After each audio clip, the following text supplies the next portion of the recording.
Hello, Facebook family and YouTube subscribers. Hello to my many friends and also to my many enemies. Once again, this is Roosevelt with another episode of Roosevelt Sounds Off. This is Roosevelt Sounds Off part 28. Oh yes, we're getting very, very close to 30. We might finish 30 before this year is out. At least that's my goal. Today, we took a little bit of break from it, because I've been dealing with some other things that have been in the news, the shooting of Tyshawn Lee that was in 27, and also the firing of Officer Ben Fields from South Carolina that was in 26. But in 25, if you remember, that I started my new series called Stupid Traditions. That was Stupid Traditions Part 1, and this is going to be Stupid Traditions Part 2. And on the last one, I dealt with stupid traditions in the church, and I'm probably going to pick that up on a later one. But right today, I'm going to deal with stupid traditions in the black race. Stupid traditions in the black race. In other words, certain things that we do to each other, certain ways of how we look at each other, certain ways with how we judge each other. And I'm going to show that some of these ways that we are is basically, due to a whole lot of our differences, like age or gender or, social status or skin tone, dark skin versus light skin black versus dark skin black. And a whole lot of these differences I think that we need to let go of, because that falls into the category as, guess what? A stupid tradition. A stupid tradition because we were told for so long that if there was somebody out there who had a little bit more than us, then they were supposed to be better than us. If there was a person out there who was lighter skinned than what we are, or I am, by me being darker skinned, then somehow because they were closer to being white, that they were a little bit better.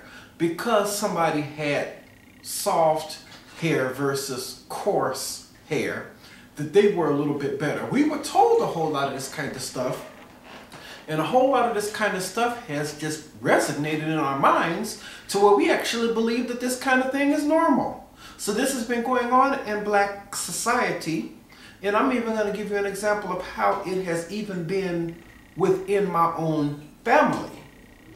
Because even certain sides of my own family, as I'm putting it out there, are sometimes divided based on skin tone. And right now, I couldn't have the whole thing read because it would just take entirely too long to read.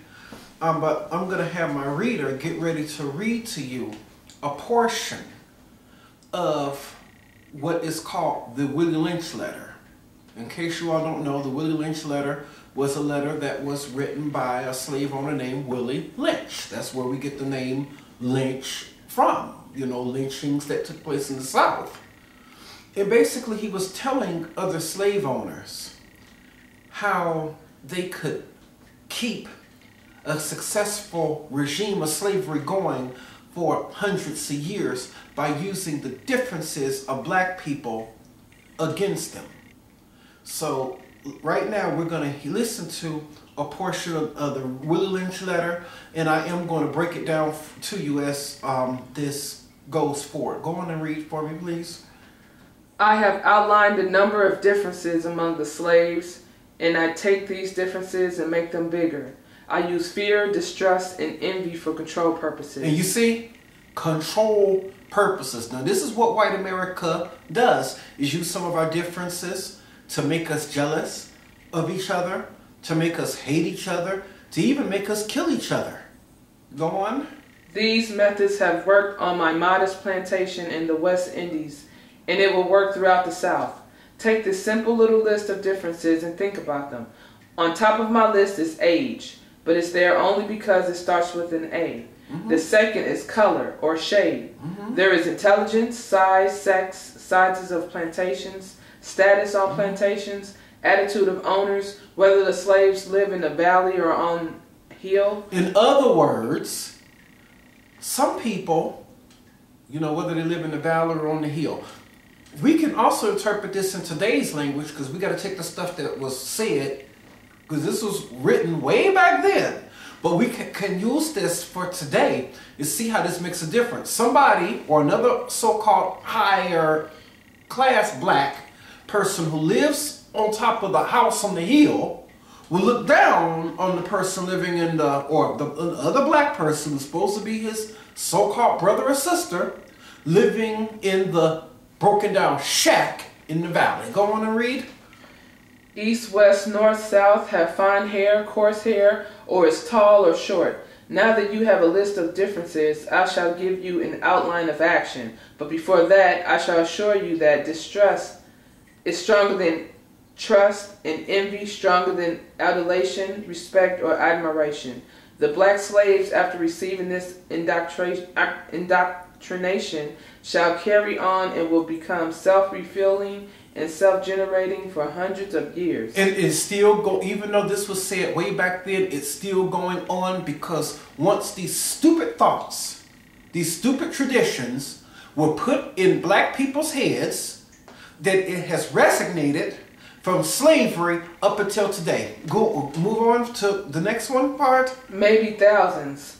Don't forget, you must pitch the old black male versus the young black male. See, old versus the young. And what else? And the young black male against the old black male. See, you have the old and the young fighting each other. Because the young, I think, are supposed to look up to the old to, get or gain some kind of a wisdom. But it's almost like they could tell, you have these younger kids out here or something, who want to tell an older person, "Ah, man, go on someplace, you too old or something, you don't know what you're talking about." And then, but likewise, you also have older people who look down upon younger people because they don't think that they have any sense or anything like that. I mean, golly, I'm grown, and I would still have somebody who's 70 or 75 years old look at me like I'm a child, like I wouldn't know what I was talking about. Move on. You must use the dark-skinned slaves versus the light-skinned slaves. This is what I want to get to. Dark-skinned versus light-skinned. What else? And the light-skinned slaves versus the dark-skinned slaves. And that is what is going on, is the colorism idea.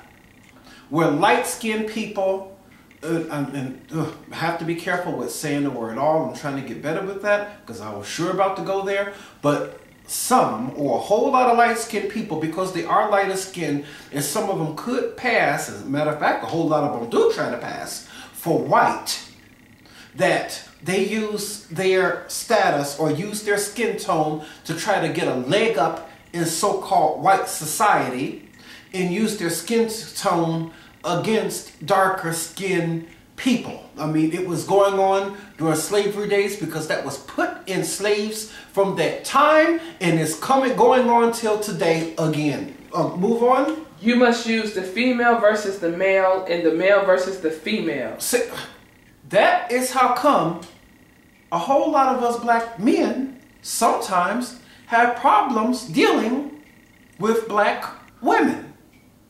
Why? Because it was ingrained in our heads that we are supposed to dislike or distrust the black woman, and the black woman was told that they were supposed to dislike or distrust us, almost to the point that they would not hardly want to deal with or marry one of us, because and it makes me sick or something, a whole lot of stupid, ignorant parents tell their daughters, "Well, girl, man, make sure he got a nice house, girl. Make sure he drive a nice car, girl. Make sure he got a whole lot of money, girl."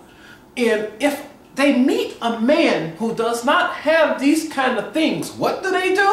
They go and they look down upon that man, because why? They don't even know it. This was put into them from their forefathers. Move on. You must also have white servants and overseers who distrust all blacks, but it is necessary that your slaves depend on us. That is what we are taught, that we are supposed to distrust each other.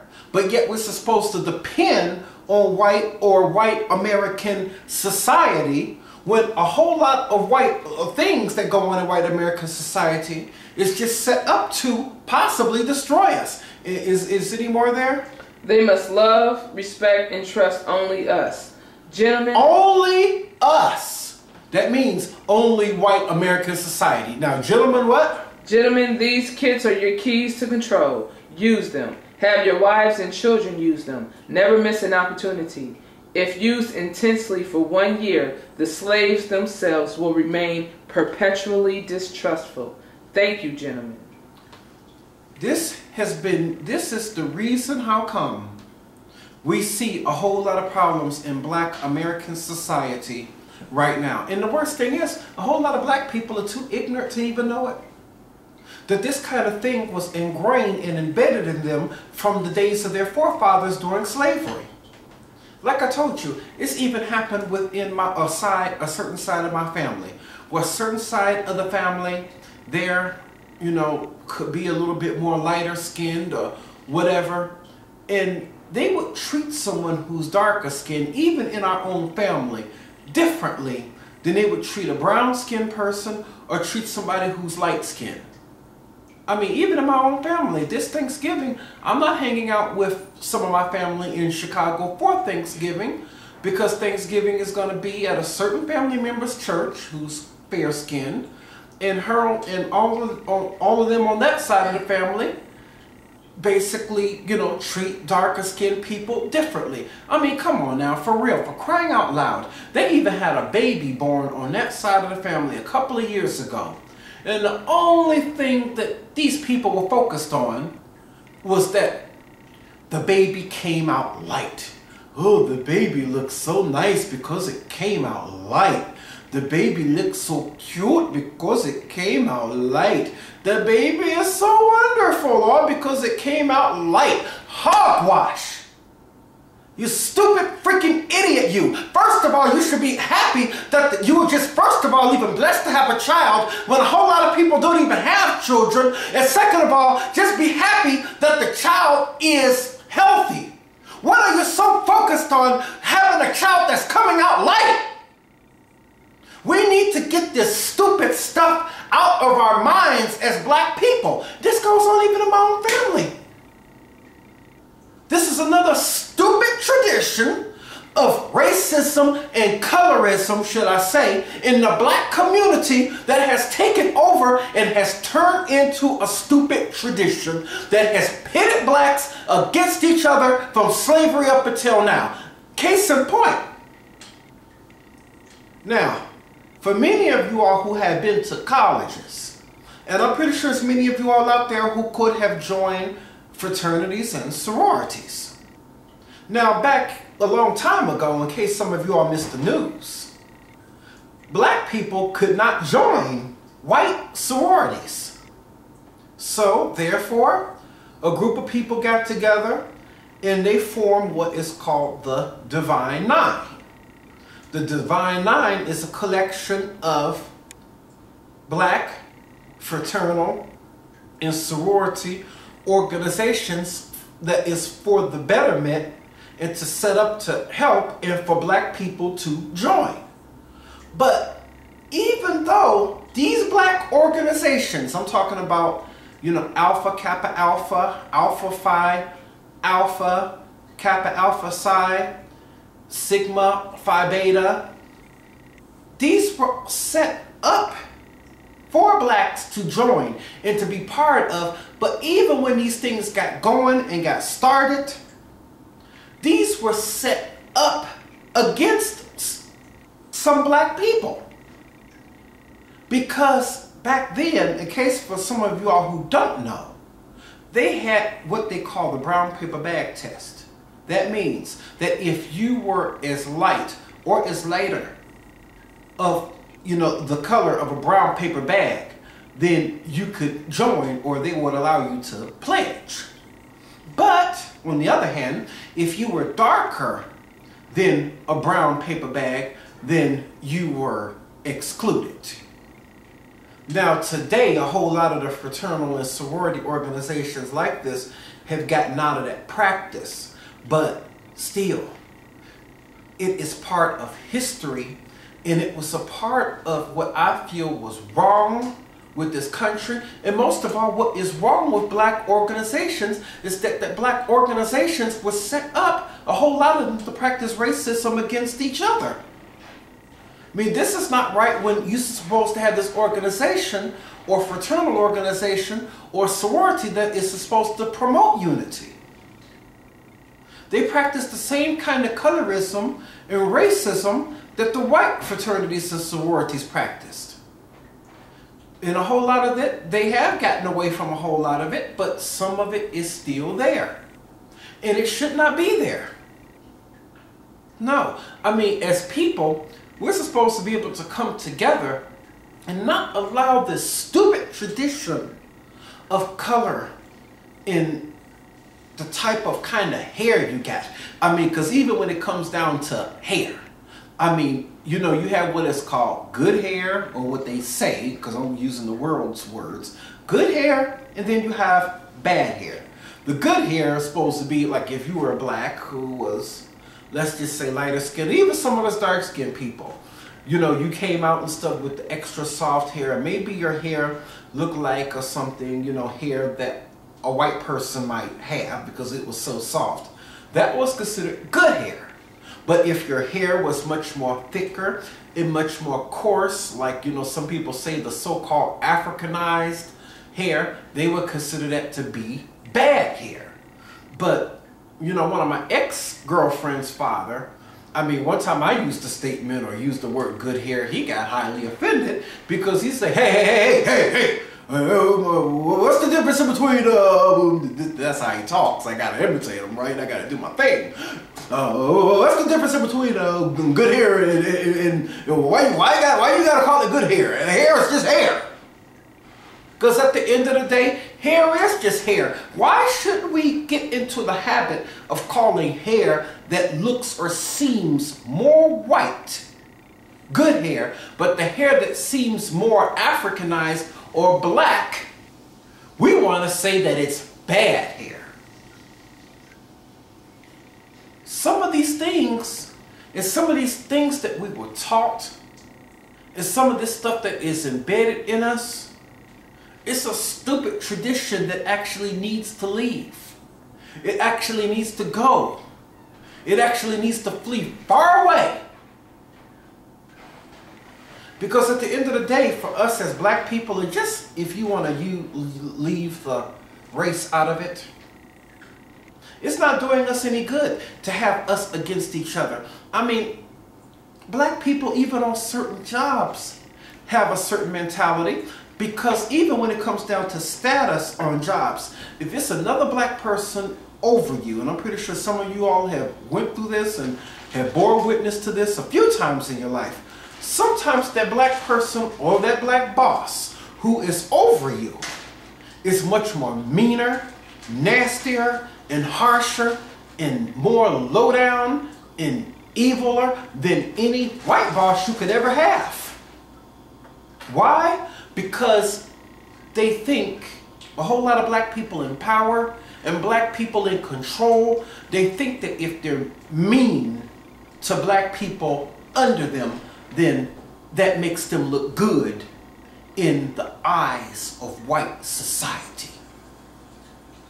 Just like if you have a black police officer versus a white police officer. I mean, yes, true. You might have a whole lot of white police officers who could be racist. But in my dealings, in my travels, I think I have dealt with more meaner and more crueler and more evil and more low down and more black-hearted, bojangling, buck-dancing Negro police officers than I have bad white officers. Why? Because one black police officer told me the secret one time. Maybe he wasn't supposed to tell me, but I already knew, but he let the secret out. Especially if a black officer has a white partner, the reason how come they would be a whole lot meaner to another black person, especially in front of the white partner, because they said that secretly in the police department and a whole lot of departments, if you are seen as a black person who could be much more aggressive towards another black person, that will help you get a leg up in the department when it comes down to raises or promotions or, you know, certain benefits. So basically at the end of the day, it's all about them. The black police officer isn't caring about policing or helping you. It's all about promoting their career. So they step on the necks of other blacks under them, or blacks who they're supposed to sworn to serve and protect, just to cause themselves to get ahead. Yeah, this is the kind of stuff that happens, where blacks step on each other for, you know, different things. But it was, you heard it. It was said right there in the Willie Lynch letter. If you divide blacks based upon color, if you divide blacks based upon age, if you divide blacks based upon social or economical status, then in the end, you will have a successful regime of slavery that could last hundreds of years. And even though slavery lasted so long, hundreds of years, even though we're supposed to be free, and a free American society is still going on today. We need to come out of some of these stupid traditions. You heard me read the foundational scripture in part 1 of Stupid Traditions, where man does anything in his own mind. In his own mind, that's what man does.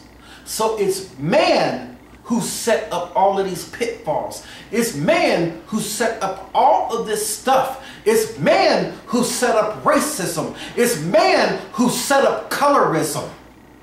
It's man who pit the light skin against the dark skin. It's man who pits the dark skin against the light skin. It's man who pit the rich against the poor black. It's man who pits the black man against the black woman. This is what man did. God ain't never done none of it. We need to leave alone these stupid traditions of man. Because if we leave alone these stupid traditions of man, especially in the black race, we might have a better and stronger family and a much more stronger community. Am I right? And I hope that is right. But for right now, that's going to end that part of Roosevelt Sounds Off, part 28. Stupid Traditions, part 2. I got another part coming up. I'm not finished yet. And golly, I mean, the more stupid traditions and trends I think of, shoot, I might carry this series out until the rest of the year. So I hope that you all learned something, and I hope that this is something that you enjoyed listening to. And I really hope that you got something from this teaching to end this racism and colorism in the black community and just all over the world, because at the end of the day, this is not God's doing, as it said so in the Bible, in the passage of scripture, in my foundational for part 1, this is all the doings of man. Ponder it. This is Roosevelt from Roosevelt Sounds Off. Peace and blessings to all.